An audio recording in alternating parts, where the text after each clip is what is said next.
45.8. At Savatthi, the Buddha said, "Monks, I will teach you the Noble Eightfold Path and I will analyze it for you. Listen to that and attend closely. I will speak." "Yes, Venerable Sir," those monks replied. The Blessed One said, "And what, monks, is the Noble Eightfold Path? Right view, right thoughts, right speech, right action, right livelihood, right effort, right recollection, right concentration. This is the Noble Eightfold Path. And what, monks, is right view? Knowledge of suffering, knowledge of the origin of suffering, knowledge of the cessation of suffering, knowledge of the way leading to the cessation of suffering. This is called right view."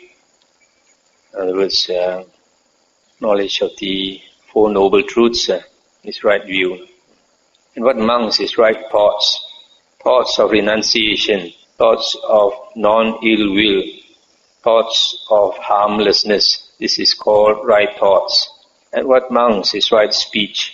Abstinence from false speech, abstinence from malicious speech, abstinence from harsh speech, abstinence from idle chatter. This is called right speech. And what, monks, is right action? Abstinence from destruction of life, abstinence from taking what is not given, abstinence from sexual misconduct. This is called right action. And what, monks, is right livelihood? Here a noble disciple, having abandoned a wrong mode of livelihood, earns his living by a right livelihood. This is called right livelihood. Basically, right livelihood is earning a livelihood without harming others. And what, monks, is right effort? Here, monks, a monk generates desire for the non-arising of unarisen, evil, unwholesome states. He makes an effort, arouses energy, applies his mind and strives. He generates desire for the abandoning of arisen, evil, unwholesome states. He generates desire for the arising of unarisen, wholesome states. He generates desire for the maintenance of arisen, wholesome states, for their non-decay, increase, expansion, and fulfillment by development. He makes an effort, arouses energy, applies his mind and strives. This is called right effort. And what, monks, is recollection? Here, monks, a monk dwells contemplating the body in the body, ardent, mindful, recollected, having removed covetousness and grief in regard to the world. He dwells contemplating feelings in feelings, mind in mind, Dhamma in Dhamma, ardent, mindful, recollected, having removed covetousness and grief in regard to the world. This is called right recollection. And what, monks, is right concentration? Here, monk, secluded from sensual pleasures, secluded from unwholesome states. A monk enters and dwells in the first jhana, which is accompanied by thought directed and sustained, with delight and happiness born of seclusion. With the subsiding of thought directed and sustained, he enters and dwells in the second jhana, which has internal confidence and unification of mind, is without thought directed and sustained, and has delight and happiness born of concentration. With the fading away as well of delight, he dwells equanimous and recollected and mindful. He experiences happiness with the body. He enters and dwells in the third jhana, of which the noble ones declare, he is equanimous, recollected, one who dwells happily. With the abandoning of pleasure and pain, and with the previous passing away of joy and displeasure, he enters and dwells in the fourth jhana, which is neither painful nor pleasant, and includes the purification, includes the complete purification of recollection and equanimity. This is called right concentration. It's the end of the sutta. So here, all the 8 factors of the Noble Eightfold Path are explained, analyzed.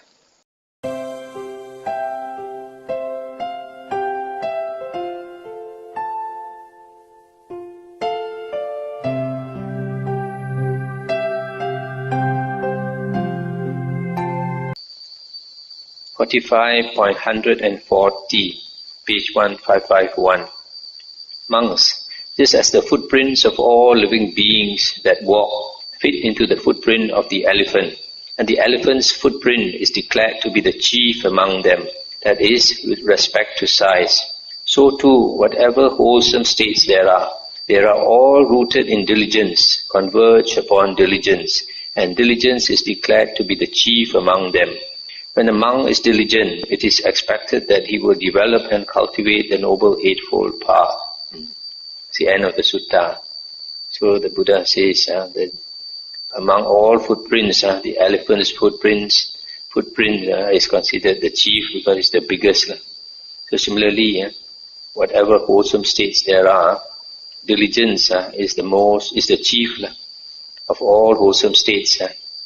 Diligence is the chief, the most important, because when we have diligence, then diligence means effort, energetic effort to work to get what you want. So when you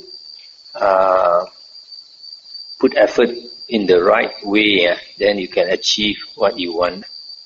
Effort also, it must be right effort, put in the right way. The Buddha gave a simile that practicing the right way is extremely important. The Buddha said, somebody heard that you can get oil by crushing sesame seeds. You crush sesame seeds, you can get oil. But he didn't understand what was sesame seeds. He only heard that it's something very small. So he got sand and he tried to crush sand. Can he get oil? He can never get oil because he's crushing the wrong thing. So in the same way, when we practice with effort, we must put effort in the right way. And what is the right way? Only the words of the Buddha can guide us.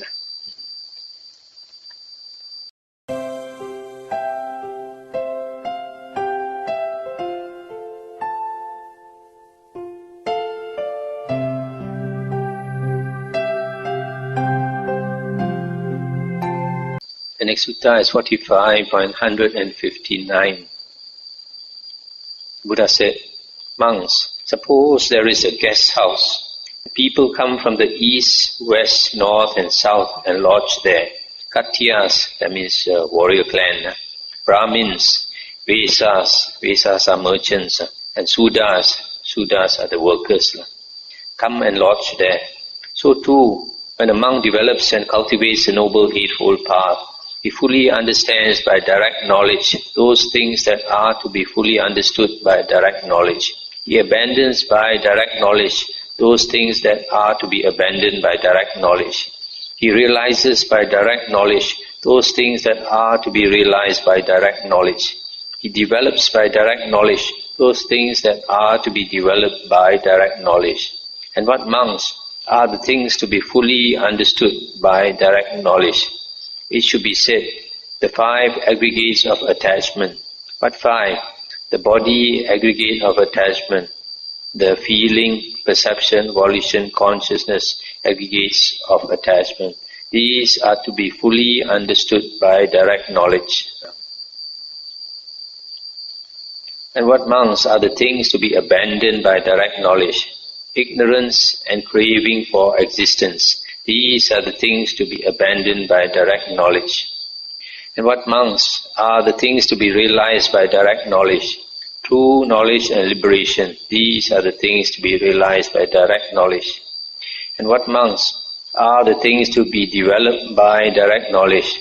Samatha and vipassana. These are the things to be developed by direct knowledge. And how is it? Samatha and vipassana is tranquility or tranquilization of the mind, and contemplation. Contemplation refers mostly to contemplation of the Buddha's words, the Dhamma. And how is it, monks, that when a monk develops and cultivates the Noble Eightfold Path, he fully understands by direct knowledge those things that are to be fully understood by direct knowledge. He develops by direct knowledge those things that are to be developed. Here, monks, a monk develops right view, right thoughts, right speech, etc. up to right concentration, which are based upon seclusion, dispassion, and cessation, maturing in release. It is in this way, monks, that a monk who develops and cultivates a Noble Eightfold Path, so that he fully understands by direct knowledge those things that are to be fully understood by direct knowledge. He abandons what are to be abandoned, and he develops what are to be developed, etc. So, This sutta tells us what we need to understand is the 5 aggregates of attachment. And to understand the 5 aggregates of attachment, we need the theory and the practice. The theory is to study the Buddha's words concerning the 5 aggregates. And then the practice is to contemplate the 5 aggregates, how they arise, how they cease, how they are subject to conditions, etc. And then the things to be abandoned are ignorance and craving for existence. Ignorance we abandon by learning the Buddha's words. But even learning the Buddha's words is not enough. Because if you have a lot of your 5 hindrances are very strong, then even you read the Buddha's words or listen to the Buddha's words, it doesn't go in very much, doesn't go in very deep.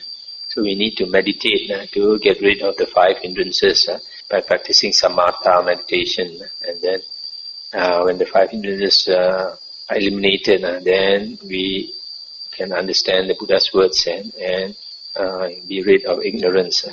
And this craving for existence, we can only abandon when we really understand the Dhamma.